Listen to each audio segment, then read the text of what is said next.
उत्पादन असो किंवा वस्तूंनी सेवा, जाहिरातींच्या लहरीतून माहिती पोचवा. माध्यमाची शक्ती ओळखून उद्योगाला यश द्या. नवीन छानशी जाहिरात रेडिओ टीव्ही वर, त्यासाठी तर उत्तम नाव बाळ एम जोगळेकर. रेडिओवर प्रायोजित कार्यक्रम सादर करण्यासाठी किंवा उत्पादन सेवेच्या उत्तम जाहिरात निर्मितीसाठी उत्तम नाव बाळ एम जोगळेकर जाहिरात निर्मिती संस्था. संपर्क अमेय जोगळेकर 99 20 11 49 17 99 20 11 49 17.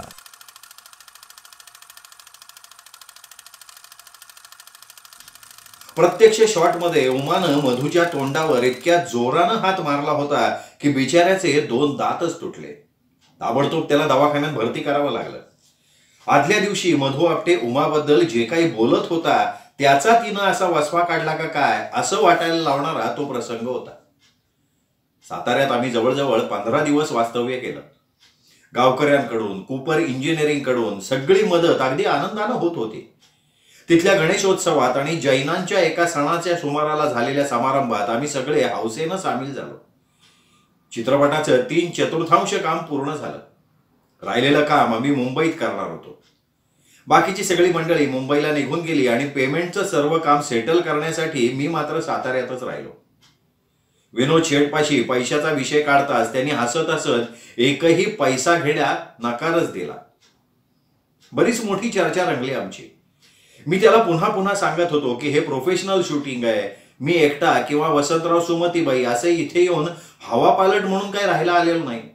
त्यानं सगळं ऐकून घेतलं आणि दुपारी त्याच्या ऑफिसमध्ये मला बोलवलं. मी गेलो. मला बघताच तो म्हणाला, जोगळेकर काका, मी तुमच्याकडून पैसे घेत नाही कारण माझे पैसे मला मिळालेत. मला काहीच उलगडा होईना. नुसतीच प्रश्नार्थक मुद्रा करून मी त्याच्याकडे बघत राहिलो.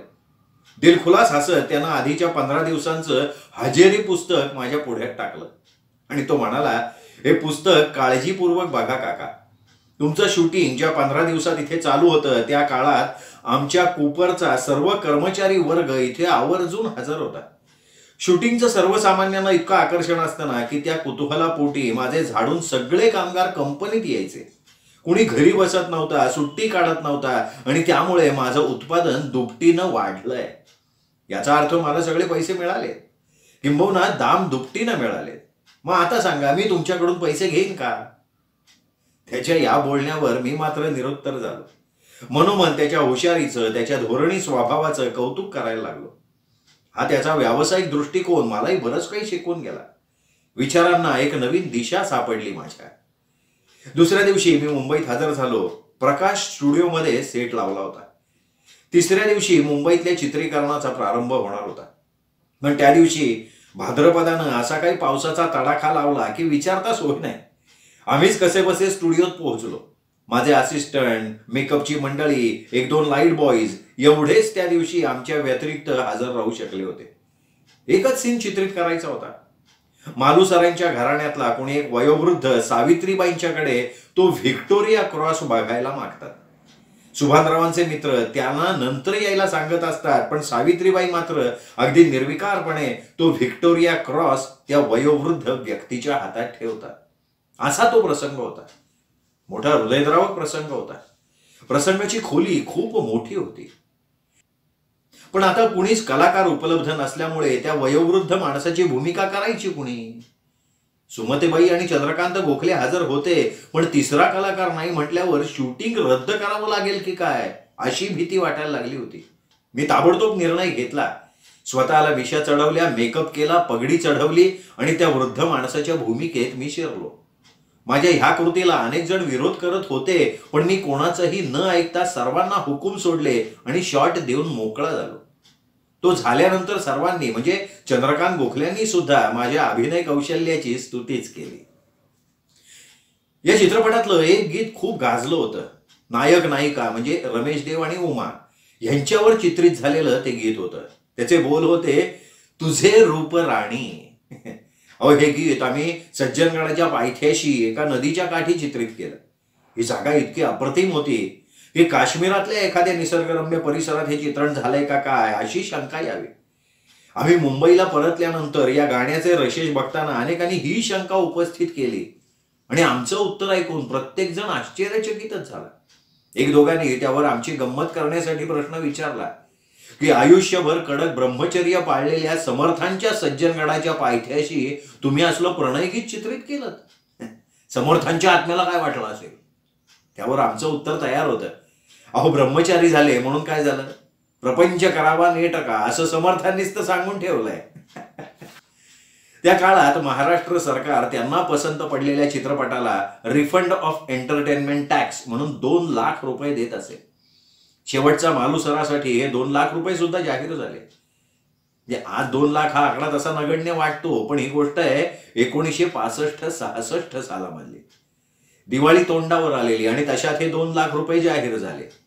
वसंतरावांनी लगेच आपल्या कर्मचारी वर्गाला भरपूर बोनस द्यायचं ठरवून टाकलं. तो 2 लाख रुपयांचा चेक वसंतरावांच्या हातात देताना मला डोक्यावरचं खूप मोठं ओझं उतरल्यासारखं वाटलं. वसंतरावांनी सगळ्यांच्या बरोबर मला सुद्धा 10,000 रुपये देऊ केले, पण मी ते घ्यायला तयार होईना. शेवटी मी घरचा माणूस ना, मला काय करायचे होते पैसे.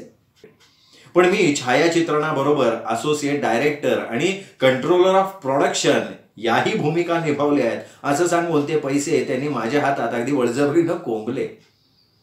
मुंबईत आमच्या ऑफिसच्या शेजारी प्रख्यात निर्माते, दिग्दर्शक, अभिनेते LV प्रसाद यांच्या प्रसाद प्रोडक्शनचं ऑफिस होतं. तिथे कधीही वर्दळ गर्दी दिसायचीच नाही. LV प्रसाद स्वतः वसंतरावांच्या चित्रपटांचे चाहते होते. एकदा असंच वसंतराव, मी, प्रसाद आणि त्यांचा सेक्रेटरी असे 4 जण गप्पा मारत बसलो होतो. प्रसाद वसंतरावांना मध्येच म्हणाले, तुमचे पिक्चर चांगले असतात बरं का वसंतराव, तरी व्यावसायिक दृष्ट्या ते फारसे यशस्वी नाही ठरत. आम्ही मद्रास फॉर्म्युलामध्ये काय करतो, जी मूळ कथा असेल ना तिला एक समांतर कथा म्हणजे विनोदी ढंगाची निवडतो आणि दोन्ही कथा पुढे नेत राहतो. आमचे चित्रपट चालतात ना त्यामागे हे कारण सुद्धा असू शकेल कदाचित. प्रसादांसारख्या एवढ्या नामवंत आणि लोकप्रिय दिग्दर्शकाचे उद्गार होते हे. निश्चितच त्याला काहीतरी महत्व होतं. वसंतरावांनी ते लक्षात ठेवलं आणि पुढच्या चित्रपटात त्याचा उपयोग करायचा असंही ठरवलं. काही कालावधीत वसंतरावांनी त्यांच्या आगामी चित्रपटाची कथा ठरवली. अत्यंत तापट असे वडील, त्यांची एकुलती एक मुलगी यांची ती कथा होती. थोडीशी आज और कलच्या कथेची त्याच्यावर छाप पडली होती असं म्हणायला काहीच हरकत नाही. चित्रपटाचं शीर्षक ते मात्र मोठं काव्यात्मक होतं, एक कली मुस्काई. हा साधारण 66-67चा काळ म्हणजे 1966-67चा काळ. या काळात जॉय मुखर्जीच्या चित्रपटांना बाहेरच्या काही देशात चांगलीच मागणी येत होती. जॉयचा हँडसम चेहरा, चांगली शरीरयष्टी आणि बऱ्यापैकी अभिनय हे त्यामागचं कारण असावं. वसंतरावांनी एक केली मुस्काई याचा नायक म्हणून जॉय मुखर्जीला घ्यायचं ठरवलं. तो वृद्ध तापट श्रीमंत म्हणून त्यांच्यासमोर पुन्हा एकदा एकच नाव आलं, अशोक कुमार. दादा मुनींच्या कन्येत उभी ठाकली वसंतरावांची कन्या मीरा जोगळेकर. इतर कलाकारांमध्ये निरपा राय वगैरे मंडळी होती.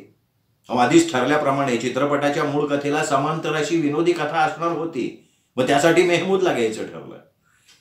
मेहमूदची पैशांची बोलणी करायला मी गेलो तर त्यानं अव्वाच्या सव्वा पैसे मागायला सुरुवात केली. मी आपलं त्याला लो बजेट चित्रपट आहे अशा गोष्टी सांगताना तो म्हणाला, तुमच्यासाठी तर मी एक पैसाही कमी करणार नाही, दुसरा एखादा निर्माता असताना तर मी विचार केला असता.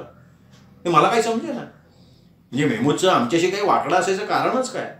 मी त्यासंबंधी विचारणा करता त्यानं मला एक कथा ऐकवली, ती अशी की काही वर्षांपूर्वी जेव्हा आम्ही कारीगर चित्रपट निर्माण करत होतो ना तेव्हा हा मेहमूद चित्रपट सृष्टीत तसा नौकाच होता. पडेल ते काम करायचा, आपल्या पायावर उभं राहायची धडपड करत होता तो. कारीगरमध्ये आम्हाला एका प्रसंगात एक दारुडा मनुष्य दाखवायचा होता. ती भूमिका मी मेहमूदला देऊ केली होती आणि त्यानं ती आनंदानं स्वीकारली होती. नंतर संकलन करताना तो प्रसंग तसा अनावश्यक वाटल्यामुळे आम्ही त्या प्रसंगाला पूर्ण कात्री लावली. दारुड्याच्या भूमिकेतला मेहमूदचा सहज सुंदर अभिनय एडिटिंग रूमच्या कोपऱ्यात फेकला गेला. याला तसा इलाज कोणाचाच नसतो. पण चित्रपट प्रदर्शित झाल्यानंतर मेहमूदला आपल्या मित्रांना तो चित्रपट दाखवायची घाई झाली. प्रत्यक्ष अशोक कुमार नायक असलेल्या चित्रपटात आपण सुद्धा आहोत हे दाखवण्यासाठी त्यानं आपले यच्छेयावत नातेवाईक, मित्र यांना बोलवलं. खिशाला जड जात होतं तरी 200 रुपयाची तिकीटं त्यांनी खरेदी केली आणि उत्सव मूर्ती असल्याच्या थाटात चित्रपटगृहात तो सगळ्यांच्या मध्ये जाऊन बसला. चित्रपट सुरू झाला, श्रेय नामावली गेली, इंटरव्हल पडलं, पुन्हा चित्रपट सुरू झाला. मेहमूद बिचारा श्वास रोखून चित्रपटाकडे बघतोय. पण द एंडची पाटी धडकली तरी कारिगरमध्ये मेहमूदची छबी काही दिसली नाही. त्यावेळी त्याला झालेला मनस्ताप, त्याला सोसावा लागलेला खर्च, त्याचा झालेला अपेक्षाभंग आणि त्यातून त्याच्या वाटेला आलेली निराशा, या सगळ्याचा तो आत्ता मोबदला मागत होता. मला मेहमूदची ही व्यथा समजली आणि त्यानं ताबडतोब जेवढी रक्कम मागितली ना तेवढी मी मंजूरही करून टाकली. मेहमूद आणि शुभा खोटे ही 60च्या दशकातली एक गाजलेली जोडी. या जोडीनं अनेक चित्ररसिकांना निखळ आनंद दिला.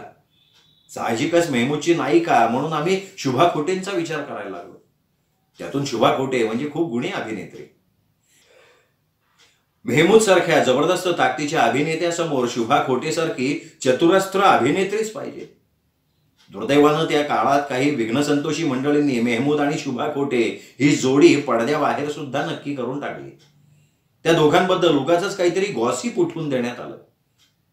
मेहमूदच्या घरी तर यावरून बरीच मोठी भानगडही झालेली होती, कारण त्याच्या पत्नीनं सरळ सरळ अट घातली होती की शुभा खोटेचा नायक म्हणून मेहमूदनं कधीच उभं राहायचं नाही. आता आमच्या समोर पेच आला. मेहमूदला घ्यायचं तर शुभा खोटेला टाळावं लागेल आणि शुभा खोटेला घ्यायचं तर मेहमूदला विसरावं लागेल. त्यातून दोघेही सारख्याच ताकदीचे कलाकार. एकासाठी दुसऱ्याचा विचार सहजासहजी टाळता येतच नव्हता. शेवटी आम्ही असा विचार केला की मेहमूदची सगळी बोलणी झाली आहे, त्याला शब्द दिलेला आहे. शुभा खोटेंशी चर्चा झालेलीच नाहीये. त्यामुळे मेहमूदला एक कली मुस्काईत निश्चित घ्यायचं ठरलं आणि मुमताजची बहीण मलका हिनं त्यात मेहमूदची नायिका रंगवली. त्या मलकानं चांगला अभिनय केला. एक कली मुस्काई या चित्रकरणाची सुरुवात आम्ही मुंबईच्या फेमस स्टुडिओमध्ये केली. इंडोर चित्रणाचे काही प्रसंग आम्ही चित्रित केले. अशोक कुमार, नीरोपा रॉय, धुमाळ, मेहमूद वगैरे कलाकारांच्या गुणवत्तेचा काही प्रश्न नव्हता. जॉय मुखर्जी आपल्या परीनं भूमिकेत चांगले रंग भरत होता. पण माझं सगळं लक्ष होतं आमच्या मीराकडे. ती केवळ माझी पुतणी होती, वसंतरावांची कन्या होती म्हणून नाही, तर तिचा हा पहिलाच चित्रपट होता ना म्हणून. नवख्या कलावंतांना आपण आपल्या तऱ्हेनं प्रोत्साहन देत राहायचं हा माझा बाणा. त्या दृष्टीने मी मीराकडे बघत होतो. तापट संतापी वडिलांच्या समोर अगदी आगतिक असहाय्य झालेली नायिका मीरा चांगल्या पद्धतीनं साकारत होती. एकंदरीत फेमस स्टुडिओतलं सर्व चित्रीकरण मनाजोगतं झालं आणि आम्ही आउटडोर चित्रकरणाचा विचार सुरू केला. एक कली मुस्काई या चित्रपटाचं एक प्रमुख वैशिष्ट्य असं आहे की त्या काळापर्यंत भारतातल्या ज्या काही हिल स्टेशनवर शूटिंग होत असे त्या प्रत्येक हिल स्टेशनवर एक कली मुस्काईच्या प्रसंगांचं चित्रीकरण झालंय. प्रत्येक हिल स्टेशनवरली सौंदर्य स्थळं आम्ही या चित्रपटात एकत्र आणली आहेत. नैनितालला शूटिंगला जायचं असं ठरल्यावर मी एक कल्पना मांडली की या चित्रपटाशी निगडीत असलेल्या प्रत्येक तंत्रज्ञाला त्याच्या पत्नी मुलांसकट तिकडे येऊ द्यावं आणि खर्च पंचदीप तर्फे करावा. वसंतरावांना सुद्धा ही कल्पना आवडली आणि मग आमच्या त्या नैनिताल दौऱ्याला एखाद्या घरगुती सण समारंभाचं स्वरूप आलं. हसत खेळत, गाणी म्हणत, स्त्री पुरुषांमध्ये गाण्याच्या भेंड्यांच्या स्पर्धा खेळत हा आमचा दौरा मजेत पार पडला. एक कली मुस्काईच्या काही प्रसंगांसाठी आम्हाला दांडेली फॉरेस्ट इथं शूटिंग करायचं होतं. थोडी चौकशी करतात असं समजलं की त्यासाठी कोइंबतूर इथल्या फॉरेस्ट ऑफिसमधून परवानगी काढावी लागेल. त्यासाठी मी पुढाकार घेतला. कोइंबतूरला जायचं ठरवलं. कोइंबतूरला मी आवश्यक ठिकाणी अर्ज केला. त्याला होकारार्थी उत्तर मिळेल याची खात्री असल्यामुळे युनिटची तिकडे उतरायची व्यवस्था वगैरे सगळं पद्धतशीरपणे लावून आलो. दांडेली फॉरेस्ट मधली 2-3 बंगल्यातून आमची राहायची व्यवस्था झाली. ज्या बंगल्यात अशोक कुमार राहत होते तिथे दुसऱ्या खोलीत वसंतराव आणि मी राहिलो. एका रात्री बाहेरच्या दिशेनं धाड धाड धाड असा प्रचंड आवाज यायला लागला. आम्ही सगळे घाबरून बाहेर जाऊन बघायला लागलो. अंधारामुळे बाहेरचं काही दिसेना तेव्हा बंगल्याच्या बाहेर आलो. दादा मुनी तर रिव्हॉल्वर घेऊन बाहेर आले. बाहेर एक विलक्षण दृश्य होतं. एक हत्ती आमच्यापासून 5-25 फुटांवर होता. कशामुळे तरी तो हत्ती विलक्षण संतापला होता आणि जंगलाची नासाडी करत होता. 5-10 मिनिटं आपला राग त्यानं व्यक्त केला आणि तो दुसरीकडे निघून गेला. दुसऱ्या दिवशी आम्हाला तिथे खूप विदारक दृश्य दिसलं. 10-12 वृक्ष त्या हत्तीनं मुळासकट उपटून टाकले होते. त्या भानगडीत इतरही झाडांची पानं, फांद्या, फळं खाली तुटून पडली होती. असल्या संहारक कामासाठी 20 माणसांना 5-6 तास खपावं लागलं असतं. त्या बलशाली हत्तीनं हे काम 5 मिनिटात उरकलं होतं. नशीब आमचं की त्याला आमच्या कुठल्याही बंगल्यावर हल्ला करायची बुद्धी झाली नाही. एल.व्ही. प्रसादांच्या उपदेशांनुसार या चित्रपटात विनोदी कथानक असणार होतं. त्यासाठी मेहमूद, ओम प्रकाश वगैरे कलाकारांची योजना आम्ही केली होती. हा मेहमूद एकाच वर्गात वारंवार नापास होऊन परत परत बसत असतो. शाळेच्या चित्रीकरणासाठी आम्ही माझा मुलगा किशोर याच्या सेक्रेड हार्ट्स या शाळेत विचारणा केली. त्यांनी ताबडतोब होकारही दिला. प्रत्यक्ष शूटिंगच्या वेळेला किशोर आणि त्याचे सहाध्यायी यांनाच मेहमूदच्या आजूबाजूला आम्ही बसवलं. वर्गात शिक्षक रामायण शिकवत असतात. शिकवून झाल्यावर ते मेहमूदला उठवून विचारतात, बताओ मुन्ना किसने शिवधनुष्य तोडा. तो साक्षात ढच होता, त्यामुळे तो उद्गारतो, मैंने नाही तोडा मास्टरजी. तो शिक्षक संतापतो आणि मेहमूदला ओढत त्याच्या घरी आणतो. त्याच्या आई वडिलांना सगळा प्रकार आरडाओरडा करून सांगतो. मेहमूदची आई असते ललिता पवार, तर वडील ओमप्रकाश. मास्तरांचं सगळं बोलणं झाल्यावर त्याची आई वेगळाच पवित्रा घेते. अहो, एक धनुष्य तुटलं तर त्यात काय एवढं? त्याचे वडील फॉरेस्टचे कॉन्ट्रॅक्टर आहेत, दुसरं देतील बनवून, हे सगळं ऐकवते. तो मास्तर त्या सगळ्यांना कोपरापासून नमस्कार करतो, हात जोडतो, निघून जातो. संबंध चित्रपटात अशी हास्यस्फोटक प्रसंगांची आम्ही गुंफण केली होती. त्या प्रसंगाच्या वेळी प्रेक्षकांच्या हास्य कल्लोळानं चित्रपटगृह दणाणून जात असे. एक कली मुस्काई चित्रपटासाठी संगीतकार मदन मोहन यांनी खूप सुरेख गीतं बांधली होती. मोहम्मद रफीच्या आवाजातलं टायटल सॉन्ग लो एक कली मुस्काई ते तर होतच. त्याशिवाय लता दीदींचं न तुम बेवफा हो न हम बेवफा है हे गीत सुद्धा खूप छान जमलं होतं. कौन रोकेगा प्यार का रास्ता मैं तो पी की नगरिया जाने लगी हे त्यातलं शास्त्रीय ढंगाचं गीत माझं खूप आवडतं. प्रस्तुत गीताचं चित्रीकरण दिलवाडा टेम्पल इथे करायचं असं वसंतरावांनी ठरवलं. माउंट अबू इथल्या या दिलवाडा टेम्पलशी माझा तसा खूप जुना संबंध. पुन्हा एकदा तिकडे जायचं आणि तेही शूटिंगच्या कामासाठी हे समजल्यावर माझं मन उचंबळून आलं. भूतकाळातल्या अनेक स्मृती मनात रेंगाळायला लागल्या. दिलवाडा टेम्पलच्या ऑफिसमध्ये, म्हणजे याला वकालत हाऊस असं म्हणत होते, माझी चांगली ओळख होती तिथे आणि इथेही आवश्यक त्या परवानग्या वगैरे काढण्याचं काम मीच करून टाकलं. ठरलेल्या दिवशी आम्ही माउंट आबूला गेलो. मैं तो पी की नगरिया जाने लगी या गीताचं चित्रीकरण या मंदिरात सुरूही झालं. काही काळ गेला आणि अचानक तिथे 8-10 जैन धर्मीय लोक आले. इथे शूटिंग करता येणार नाही असं म्हणायला लागले. आम्हाला मुळात परवानगी कशी मिळाली याचं त्यांना आश्चर्य वाटत होतं. काही वेळ त्यांच्याशी हुज्जत घालण्याचा प्रयत्न आम्ही केला, पण परिस्थिती अशी होती की दिलवाडा टेम्पल इथल्या मूर्तीचं शूटिंग घ्यायला खरोखर परवानगीच नव्हती. हे जैनांचं मंदिर, जैन समाजानं त्यांना जे योग्य वाटतील ते नियम केलेले, आपण त्यात कोण ढवळाढवळ करणार. पण शूटिंगचा दिवस वाया जाऊ नये म्हणून मी त्या वकालत ऑफिसच्या व्यवस्थापकाशी यावर चर्चा केली. त्यांना आम्हाला सल्ला दिला की 8-10 जैन मंडळींच्या समाधानासाठी आम्ही शूटिंग थांबवावं आणि रात्री त्या मंदिरात कोणीच येत नसल्यामुळे रात्रीच्या वेळी आमचं काम आम्ही उरकावं. आम्हाला हा सल्ला पटला आणि त्या दिवशी इतर काही शूटिंग करून आम्ही रात्री पुन्हा त्या मंदिरात परतलो. रात्रभर शूटिंग झालं. अहो, त्या अवघ्या 4 ते 5 मिनिटाच्या गाण्याचं सतत 7 ते 8 तास शूटिंग चाललं होतं. एक कली मुस्काई हा बहुतेक एकमेव चित्रपट असा आहे की ज्यात दिलवाडा टेम्पल इथल्या मूर्त्यांचे शॉट्स आहेत. उत्पादन असो किंवा वस्तूंनी सेवा, जाहिरातींच्या लहरीतून माहिती पोचवा. माध्यमाची शक्ती ओळखून उद्योगाला यश द्या. नवीन छानशी जाहिरात रेडिओ टीव्ही वर त्यासाठी तर उत्तम नाव बाळ एम जोगळेकर.